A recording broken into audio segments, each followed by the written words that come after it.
Le succès c'est quoi? Est-ce que c'est ce qu'on gagne ou est-ce que c'est ce qu'on n'a pas perdu en chemin? On passe notre vie à vouloir plus, un meilleur poste, une plus grosse boîte, plus d'impact, plus de reconnaissance. On grimpe, on court, on se bat et un jour on arrive au sommet. On a la vue, le statut, le confort. Mais quand on se retourne, il y a parfois comme un vertige, un sentiment étrange, indéfinissable, une sorte de culpabilité silencieuse, une loyauté invisible qui nous tire en arrière, une voix qui murmure « Et les autres, ceux qui sont restés en bas, qu'est-ce qu'on leur doit ?» Cette sensation, elle a un nom, c'est la dette de transfuge de classe. Et c'est peut-être le secret le mieux gardé et le plus lourd à porter pour des milliers de dirigeants. T'es pas là pour entrer dans le cadre et encore moins pour plaire à tout le monde. T'es différent, atypique, singulier, même si on t'a appris à le cacher. Sans compromis, c'est le rendez-vous de ceux qui veulent réussir pleinement, vivre intensément et briser les règles sans se briser eux-mêmes. Salut, je suis David Lheureux et tu écoutes Sans compromis, le podcast pour les dirigeants qui construisent, qui décident, mais qui doutent parfois encore. Aujourd'hui, on va aborder un sujet tabou, un sujet qui ne fait pas partie des séminaires de leadership chez HEC, un sujet qui gratte, qui dérange, parce qu'il touche à l'intime, à la loyauté et à la honte. On va parler de cette fameuse dette du transfuge, ce sentiment qui te ronge quand tu es le premier de ta famille à réussir aussi bien, cette impression de ne jamais être totalement à ta place, ni dans le monde d'où tu viens, ni dans celui où tu es arrivé. Un culte du secret autour de tes origines, une peur panique que le masque ne tombe et qu'on découvre que tu n'es, au fond, qu'une aberration sociale. Tu vois de quoi je parle? Cette surperformance constante pour prouver que tu mérites ta place? Cette difficulté à savourer tes victoires parce qu'une partie de toi se sent illégitime? C'est ça la dette. Dans cet épisode, on va faire deux choses. D'abord, dans une première partie, on va faire l'anatomie d'une fracture intérieure. On va disséquer ce mécanisme, d'où il vient, comment il se forme et surtout, comment il se manifeste dans ta vie de dirigeant aujourd'hui, souvent à ton insu. Ensuite, dans une deuxième partie, on verra comment transformer cette dette en un levier de leadership. Parce que non, tu n'es pas condamné à porter ce poids toute ta vie. On verra comment passer de la culpabilité à la responsabilité et comment faire de cette histoire unique, de cette blessure, ton plus grand atout stratégique. T'es prêt? On y va.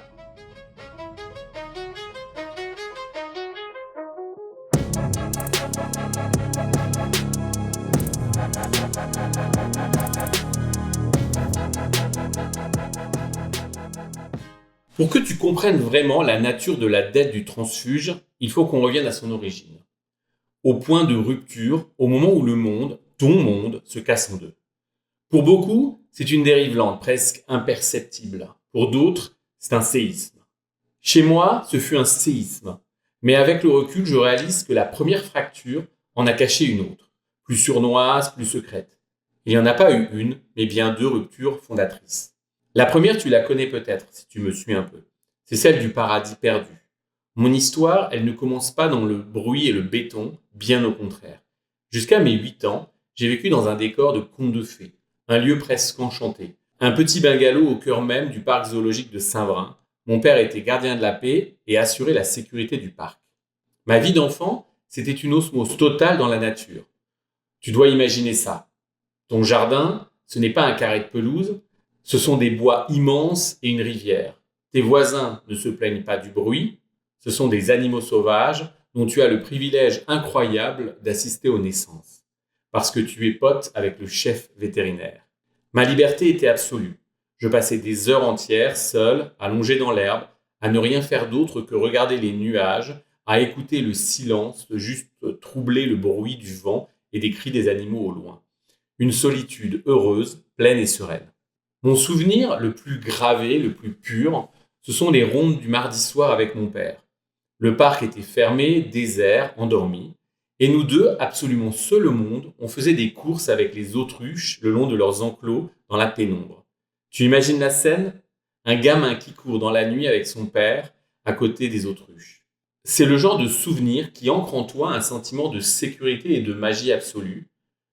Ce monde était mon réel, il était stable, beau, infini. Et puis un jour de printemps, le séisme. Le monde s'effondre, d'un coup, sans préavis, mes parents se séparent. Ma mère met mon père dehors. Pour le gamin de 8 ans que j'étais, la raison, une liaison que j'ai compris bien plus tard, n'avait aucune importance. La seule réalité brute, violente, c'était plus rien ne sera jamais comme avant. Le paradis s'est évaporé en quelques semaines. La chute a été vertigineuse. D'abord, un été de flottement chez les grands-parents dans la campagne profonde, pendant que ma mère, qui était au foyer, cherchait en urgence un travail, un logement, une solution de survie. Et puis à l'automne, l'atterrissage, un appartement HLM à Évry. Tu passes de la course avec les autruches ou les étoiles à un 3 pièces dans une barre d'immeuble. Tu passes d'un horizon de forêt et de rivière à une vue sur le béton et les parkings souterrains qui hantent tes nuits. Tu passes de la magie et de la liberté au bruit, à la densité, à l'insécurité. La situation financière a suivi la même pente. On est passé d'un milieu aisé à la pauvreté. Les Noëls sont devenus maigres. Mon père a totalement disparu pendant 2 ans, refusant de payer la pension alimentaire, nous tournant le dos et entraînant toute sa famille avec lui. L'abandon total. Ma mère, en mode guerrière, s'est mise à bosser dans des conditions terribles, dans une maison de retraite, un mouroir, pour nous faire survivre. Cette rupture, ce n'est pas un simple déménagement, c'est une fracture identitaire. C'est l'expérience viscérale que tout ce que tu crois solide peut être anéanti en un instant. Que la sécurité est une illusion, c'est là que la dette commence à se former. Parce qu'une partie de toi, l'enfant de 8 ans, se fait une promesse silencieuse. Plus jamais ça, je vais construire quelque chose d'assez solide pour que plus rien ne puisse s'effondrer.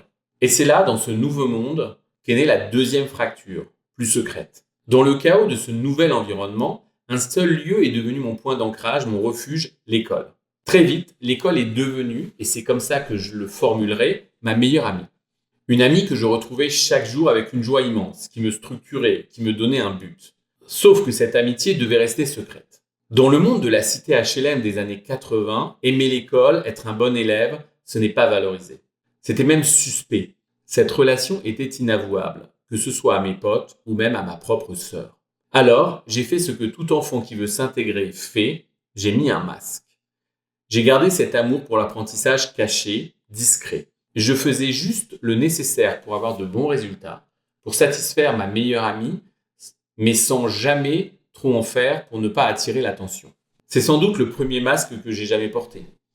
Bien avant celui du financier à New York, le masque de celui qui cache sa soif de connaissance pour ne pas être rejeté par son nouveau clan. Tu vois la double peine. Non seulement tu es déraciné, mais en plus tu dois cacher la seule chose qui te sert de bouée de sauvetage. Tu apprends à vivre une double vie, tu es déjà un transfuge, pas seulement de classe mais d'identité. Tu n'appartiens pleinement à aucun des deux mondes. Cette double fracture est un terreau parfait pour la dette de transfuge.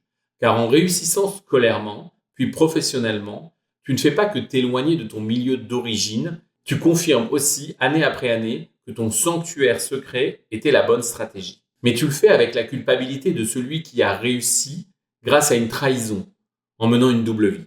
Et ce sentiment, ce n'est pas juste une impression, c'est une réelle statistique. Une étude de France Stratégie de 2018 est sans appel. Un enfant ouvrier a moins de 10% de chances de devenir cadre supérieur, alors qu'un enfant de cadre en a plus de 50%. Quand tu réussis à faire ce grand écart, tu n'es pas la norme.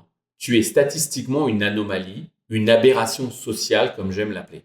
Et une anomalie, par définition, se sent différente. Elle se sent en dette vis-à-vis de la norme, de ceux qui n'ont pas pu ou pas su traverser. Cette double fracture originelle, le paradis perdu et le sanctuaire secret, voilà la source de tout. C'est pour ça que des années plus tard, même assis dans un bureau de CEO, une partie de toi a toujours peur que tout s'effondre. Et une autre partie a peur qu'on découvre que tu n'es pas vraiment celui qu'on croit.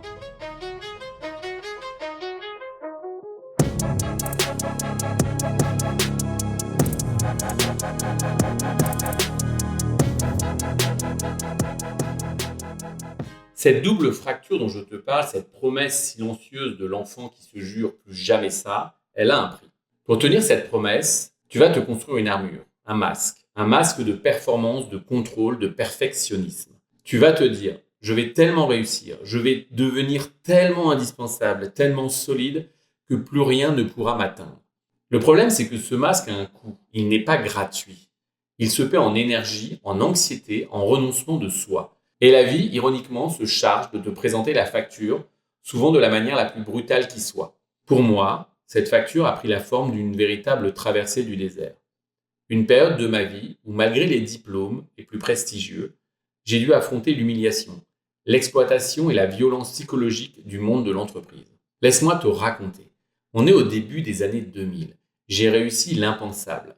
Je suis chercheur, postdoctorant à l'université de Berkeley, dans l'un des instituts les plus sélectifs du monde, le Miller Institute. Sur le papier, c'est le sommet. Le gamin de la cité HLM a non seulement réussi, il a pulvérisé les statistiques. Et pourtant, je n'y arrive pas. Je ne parviens pas à intégrer ce succès. Je me sens comme un imposteur, un usurpateur qui va se faire démasquer d'un jour à l'autre. Alors, poussé par cette soif de me prouver encore autre chose et sans doute par une fuite en avant, je prends une décision radicale. Je quitte la recherche pour plonger dans la finance. Je m'inscris au Master of Financial Engineering de Berkeley, une formation ultra exigeante. Pour la financer, je m'endette de près de 70 000 euros. Et c'est là que je prends ma première décision stratégique absurde, dictée par la peur. J'obtiens la prestigieuse bourse Fulbright qui aurait financé une bonne partie de mes études. N'importe qui de sensé sauterait dessus, je la refuse. Pourquoi ? Parce que le visa associé m'aurait obligé à rentrer en France après le diplôme. Et dans ma tête de stratège anxieux, je voulais garder toutes mes options ouvertes pour rester aux États-Unis. Une décision qui, avec le recul, est une bêtise totale, mais qui illustre parfaitement comment le besoin de contrôle peut te faire des choix irrationnels. Le diplôme en poche, la réalité du marché me frappe en pleine face. Malgré mon CV en titane, impossible de trouver un job. La conjoncture est mauvaise. Je me souviens d'un recruteur de Goldman Sachs à Chicago qui me sort droit dans les yeux. En temps normal, je vous embauche direct, mais là, on doit privilégier les Américains. Rentrez en Europe faire vos classes et revenez en quelques années. Tu sens la claque. Mon visa expire, je n'ai plus un sou, je suis obligé de rentrer en France, la queue entre les jambes. Me voilà à Paris, hébergé par un ami, enchaînant les entretiens surréalistes. Le marché français, avec ses réseaux opaques, me regarde comme un alien. On me demande d'avoir moins de 30 ans, un doctorat, un master en finance et 3 ans d'expérience. Le fameux mouton à 5 pattes. Je finis par accepter le seul truc que je trouve, un poste de consultant dans ce que j'appelle une boîte un peu merdique. Je suis envoyé en mission à Londres, sous-payé à 35K par an, pour effectuer des tâches simples, parfois complètement idiotes. J'ai un doctorat et un master de Berkeley et je passe des journées à faire des copier-coller sur Excel. L'ennui et l'humiliation sont profonds. Je découvre le cynisme de ces boîtes qui ne sont que des marchands de viande exploitant des jeunes diplômés pour faire une marge colossale sur leur dos. Et c'est là qu'arrive un moment fondateur, un de ces moments qui forgent ta vision du monde du travail. Je comprends que je suis une vache à lait pour eux et je vais voir l'un des associés pour demander une réévaluation. Je suis calme, factuel, je présente la valeur que j'apporte et le décalage aberrant de mon salaire. La réponse de l'associé est glaciale, pleine de mépris. Il me dit 2 choses que je n'oublierai jamais. La première, on t'a fait une faveur en t'embauchant. Et la seconde, c'est la phrase qui tue. Ce n'est pas ta valeur sur le marché.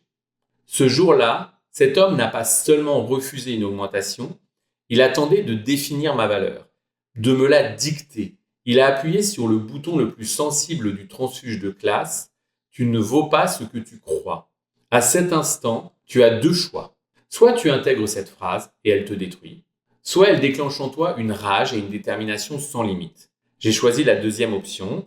1 mois plus tard, je quittais le cabinet, sans ménagement, pour un poste à 75K. Je venais de prouver par A plus B que sa définition de ma valeur était un mensonge. Mais l'épreuve n'est pas finie. Ce n'est que le premier cercle de l'enfer. Dans ce nouveau poste, l'argent est là. Mais je rencontre mon premier manager pervers narcissique. Un homme incapable de supporter qu'on puisse le contredire. Pour l'avoir repris sur une absurdité mathématique en réunion, je vis un véritable enfer psychologique. Isolement, mépris, tâches ingrates, critiques violentes et injustifiées, la totale. Mais le plus choquant, ce n'est pas son comportement à lui. Le plus choquant, c'est la complicité du système. Lors de mon entretien de départ, j'explique la situation à la DRH. Je lui décris le harcèlement, le management toxique.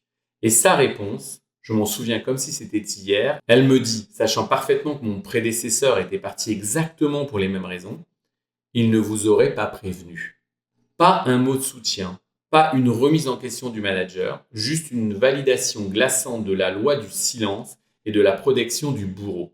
Ce jour-là, j'ai compris que la violence en entreprise n'était pas toujours le fait d'un individu isolé, mais souvent celle d'une culture qui la tolère, voire l'encourage. Et cette découverte est terrifiante. Ce n'est pas une anecdote, c'est un fléau.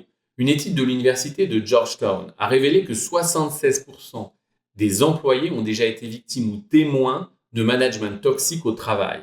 C'est un problème systémique, pas une exception. Alors tu vois, le coût du masque, il est là. Dans cette traversée du désert, c'est l'endettement, l'humiliation, l'exploitation, la confrontation à la perversité et la lâcheté. À chaque étape, pour survivre, ton masque s'épaissit. Ta carapace se durcit, tu apprends à ne plus rien montrer, à encaisser, à te suradapter. Tu gagnes en résilience, c'est vrai, mais tu perds une partie de ton âme en chemin. Et surtout, tu vides tes réserves d'énergie sans même t'en rendre compte. Tu crois construire une forteresse, mais en réalité, tu te prépares juste pour l'effondrement final.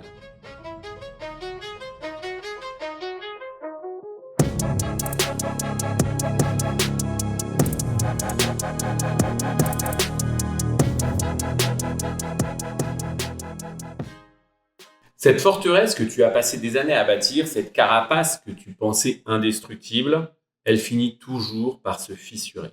À force d'encaisser les chocs, de surperformer pour prouver ta valeur, de porter un masque qui t'étouffe, tu arrives au point de rupture.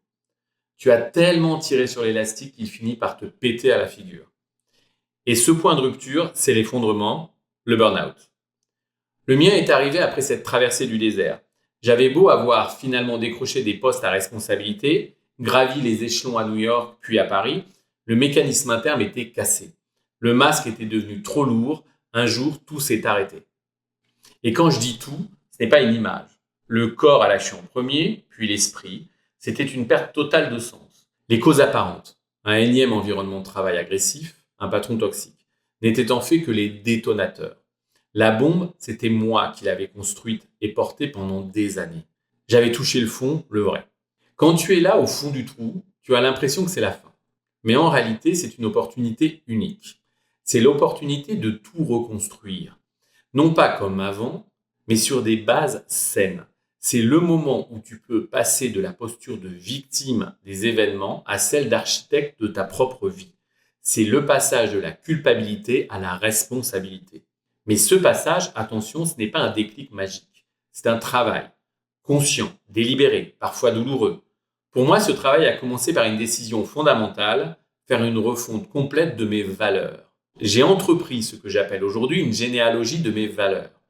J'ai pris chaque valeur qui, je le pensais, me guidait, le travail, la réussite, la performance, l'argent, et je me suis posé la question, est-ce que cette valeur vient vraiment de moi? Ou est-ce que c'est une injonction? Quelque chose que j'ai intégré de ma famille, de la société, pour accepter, pour être validé. Le résultat a été sans appel. La plupart de mes moteurs apparents n'étaient que des pièces du beau masque que je m'étais construit. C'était le costume du parfait petit soldat de la méritocratie, pas ma véritable peau. Alors, j'ai tout mis à plat et je suis allé chercher ce qui vibrait vraiment en moi, une fois le bruit des injonctions réduit au silence. Et ce qui a émergé était radicalement différent. La vérité, le respect, l'empathie, la soif de connaissance et une dimension nouvelle que j'avais toujours refoulée, la spiritualité. Ce travail, c'est la première étape. C'est comme raser un bâtiment fissuré pour couler de nouvelles fondations. Mais il manquait encore quelque chose, une clé, la notice de montage de mon propre cerveau. Et cette clé, elle est arrivée par une rencontre fortuite qui m'a orienté vers des lectures sur les profils phylocognitifs. Et là, la révélation, le choc. Pour la première fois de ma vie, je lisais la description de mon propre fonctionnement. L'hypersensibilité, le besoin de tout rationaliser pour gérer les émotions, le sentiment d'être en décalage permanent, le perfectionnisme, la peur panique du jugement des autres, tout y était. Le soulagement a été immense, tu ne peux pas imaginer. C'était comme si, après 40 ans à essayer de lire une notice en chinois, quelqu'un te donnait enfin la traduction. Je n'étais pas une erreur, je n'étais pas une singularité extraterrestre, j'étais juste câblé différemment. Et ce câblage avait un nom, une logique, une cohérence. Cette clé de lecture a tout changé. Elle m'aurait tellement facilité la vie si je l'avais eue plus tôt. En comprenant pourquoi j'étais comme ça, j'ai pu arrêter de me battre contre moi-même. J'ai pu commencer à travailler avec ma nature profonde, au lieu de la masquer. Et ce que j'ai vécu là, ce n'est pas un cas isolé. C'est en fait un processus que les chercheurs en leadership ont identifié comme étant crucial. Le célèbre professeur de Harvard, Bill George, a étudié des centaines de leaders et a découvert que la quasi-totalité d'entre eux étaient passés par ce que l'on appelle une crucible story, l'épreuve du feu. Un moment de leur vie, un échec, une perte, une discrimination, un burn-out, qui les a forcés à se regarder en face et à décider ce qu'ils voulaient vraiment être. D'après ces recherches, ce n'est pas l'absence de difficultés qui fait des grands leaders, c'est leur capacité à tirer un sens de ces épreuves pour se forger un leadership authentique. Mon burn-out, ma traversée du désert, c'était ma crucible story. C'est un processus, l'effondrement, la reconstruction des valeurs et la compréhension de soi, qui permet le grand basculement. Tu cesses de porter la dette de ton passé comme une source de culpabilité, de honte, de peur. Tu commences à la regarder comme une source d'information. La culpabilité, c'est le « pourquoi moi ?» Pourquoi est-ce que ça m'est arrivé ? C'est une posture passive qui te ronge. La responsabilité, c'est la question « ok, c'est arrivé, maintenant qu'est-ce que je fais de ça ?» Comment cette expérience unique, douloureuse, peut-elle devenir une force ? C'est là que la dette se transforme. Elle cesse d'être un poids qui te tire vers le bas et elle devient un levier, le levier de ton leadership.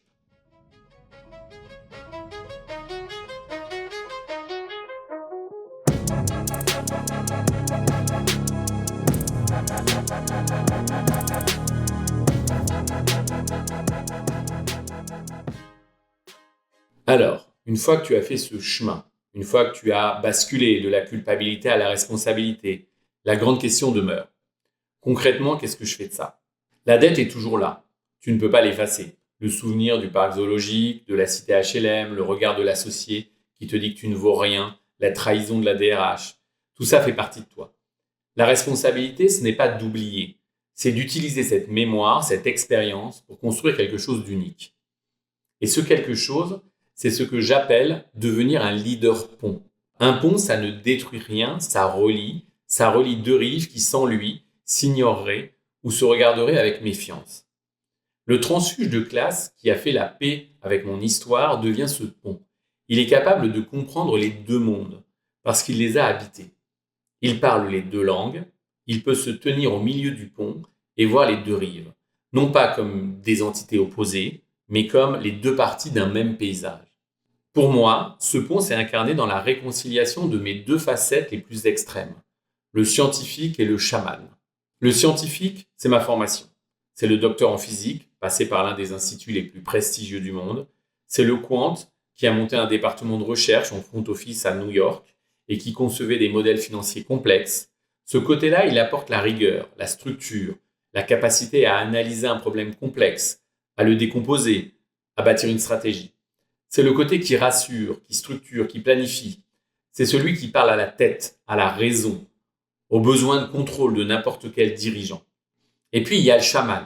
Le chaman, c'est une image pour parler de l'intuitif, de l'hypersensible. C'est le gamin qui passait des heures seul dans la nature à ressentir les choses sans avoir besoin de les nommer. C'est l'homme qui a réappris à écouter son corps et ses émotions après son burn-out. C'est l'homme de cheval. Laisse-moi te raconter ce déclic. Pendant des années, j'ai pratiqué l'équitation, une relation intense avec cet animal qui est un miroir émotionnel absolu. Un cheval ne se paie pas de mots. Il ne s'intéresse pas à ton titre ou à ton diplôme.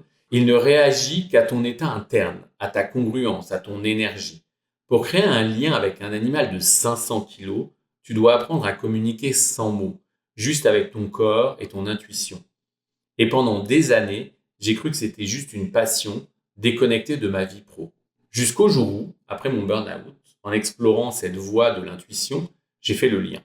La compétence que j'avais développée pour sentir un cheval, pour décoder son état sans qu'il parle, était exactement la même que celle dont j'avais besoin pour décoder les non-dits dans un comité de direction.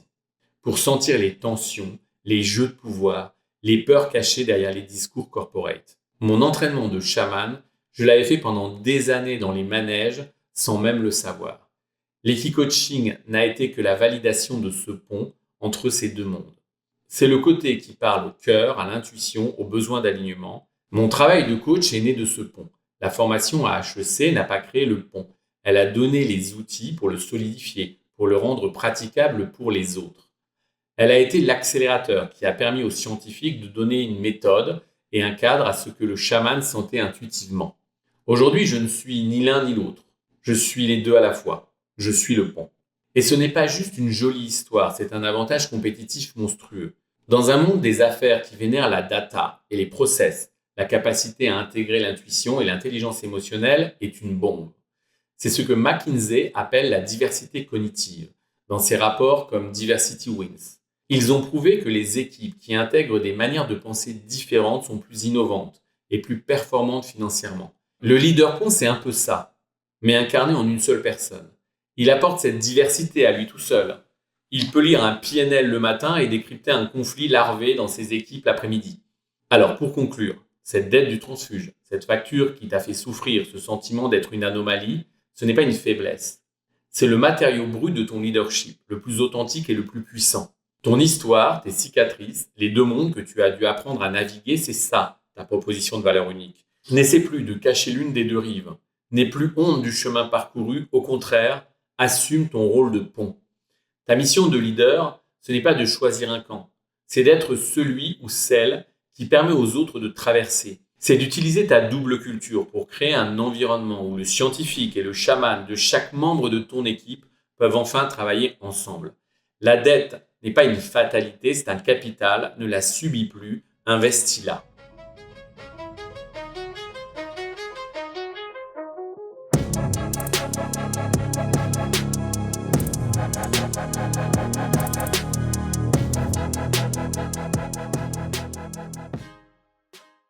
On arrive à la fin de cet épisode et je sais qu'il a pu remuer des choses. On a vu que cette dette du transfuge n'est pas une invention de ton esprit.